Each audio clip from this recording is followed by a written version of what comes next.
வெற்றி பேண்ட்ரியில புதுசா ஒரு டிஷ் ரெடி பண்ண. ஜி எப்படி இதை சாம்பிளுக்கு டேஸ்ட் பண்ண ஒருத்தன் வேணும்ல, அது நானா இருந்துட்டு போறேன்ற சாக்குல சாப்பிடலாம்னு பார்த்தா பாண்டி அதை புடுங்கி, தம்பி சாம்பிளுக்கும் சம்பளத்துல பிடிப்பாங்கன்னு தெரியும்லன்னு அவன் சாப்பிடலாம்னு பார்த்தாலும் உத்தம அங்க வந்து, ஏன்டா டியூட்டி டைம்ல பேண்ட்ரி பக்கம் வரக்கூடாதுன்னு எத்தனை தடவை சொல்லியிருக்கேன்னு திட்ட.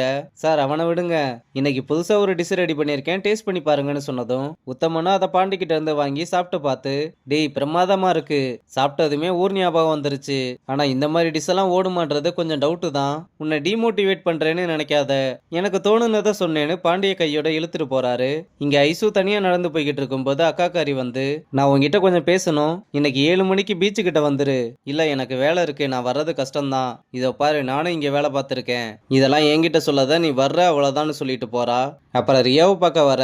ரியாவும் அக்காக்காரிய பார்த்ததுமே கட்டி பிடிச்சு நல்லா விசாரிக்கிறா. பாப்பா இப்ப எப்படி இருக்கா? பாப்பா நல்லாதான் இருக்கா. நீ என்ன இங்க திடீர்னு? நெடுமாறன் அங்கிள் பார்த்தா என்ன ஆகுறது, அதெல்லாம் ஆல்ரெடி பார்த்துட்டாரு.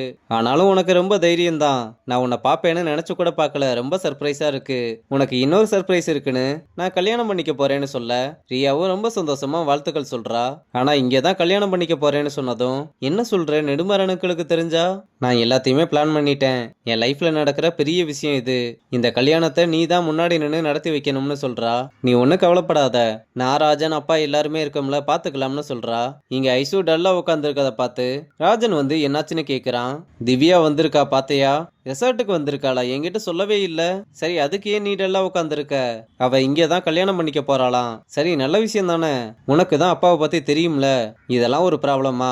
கல்யாணம் முடிஞ்சு குட்டி நெடுமாறன் வந்ததும் உங்க அப்பா போட்டிருக்க செஃப் காஸ்டியூமை நினைச்சு விட்டா எல்லா கோவமும் தன்னால பறந்து போயிரும். இதோட சீரியஸ்னஸ் புரியாம பேசிக்கிட்டு இருக்க.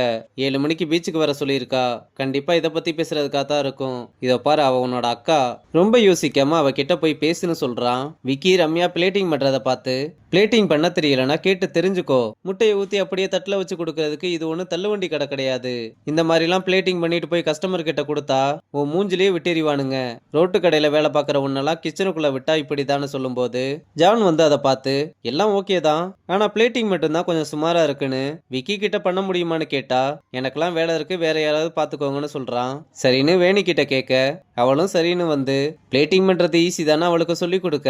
ஆனா அவ விக்கி பேசினதை நினைச்சுக்கிட்டு அழுதுகிட்டே வெளியே போறா. அப்ப ஐசுவும் அவளை பார்த்து, எதுக்கு ரம்யா அழுதுகிட்டே போறான்னு கேட்க வேணியும் நடந்ததை சொல்றா.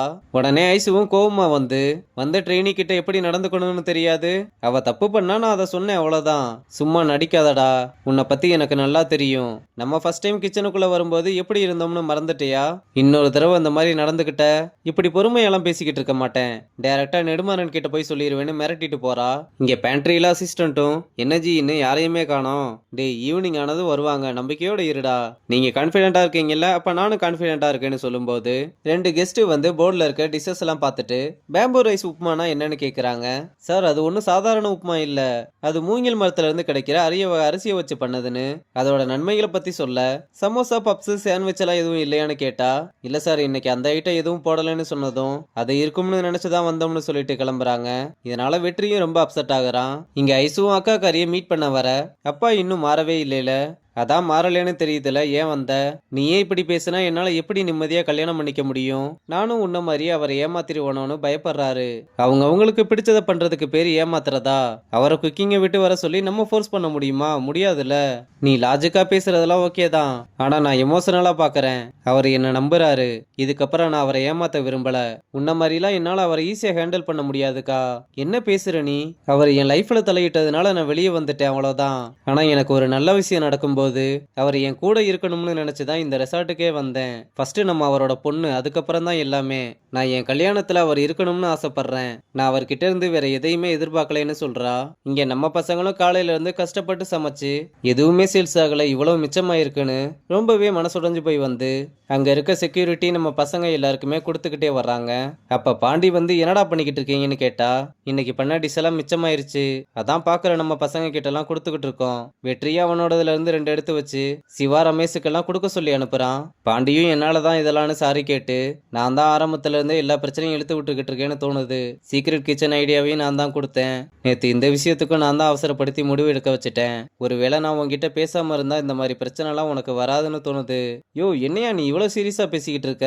நான் இதுவரை சின்ன வயசுல இருந்து யார் தொல்லையுமே கை போட்டு பேசினதில்ல. நீ தயவு செஞ்சு இந்த மாதிரிலாம் பேசி என்னை கஷ்டப்படுத்தாத. என்னதான் நீ சொன்னாலும் நானும் சேர்ந்து தானே பண்ணேன். என்னமோ பிரிச்சு பேசுற, என் மேலேயும் தானே தப்பு இருக்கு. தேவையில்லாம எதையாவது பேசிக்கிட்டு இருக்காதன்னு கையில வச்சிருந்த ஃபுட்டை கொடுத்து நம்ம பசங்க கிட்ட எல்லாம் கொடுன்னு சொல்லி அனுப்பிட்டு தனியா உட்காந்து என்ன பண்றதுன்னு தெரியாம யோசிச்சுக்கிட்டு இருக்கதோட இந்த எபிசோட முடிச்சிருக்காங்க.